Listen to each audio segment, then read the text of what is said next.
ये टाइट कर दिया, ये भी टाइट कर दिया, ये गिलासी देखिए हल्की से हिल रही है। अब मैं इस गिलासी को टाइट करूँगा, देखिएगा गिलासी को कैसे टाइट करता हूँ। आपने ध्यान रखना है, हम लोग क्या करेंगे, इसको 2 चूड़ियाँ खोलेंगे, इसकी 1 2 2 चूड़ियाँ थोड़ी सी खोल दी, और हम लोगों ने इस नट को लूज़ करना है दोबारा।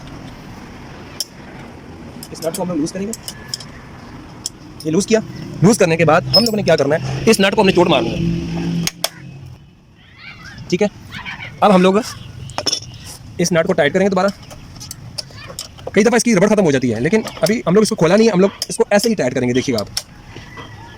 ये टाइट कर दिया, अब हम लोग करेंगे इसको दोबारा टाइट। ये देखें, अब ठीक हो गई है। ये क्यों ठीक हुई है कि हमने माइनर सा शार्क नीचे किया है, माइनर सा बिल्कुल 1 मिलीमीटर जिसे कहते हैं, 1 mm हम लोगों ने शार्क को नीचे किया, और हम लोगों ने इस नट को टाइट कर दिया। शार्क वहाँ पकड़ा गया। अब हम लोगों ने इसको टाइट करेंगे तो ये दोनों आपस में टाइट हो जाएंगे। ये देखें, ये हमारा फुल टाइट हो गया। ये देखें, बिल्कुल ठीक हो गई।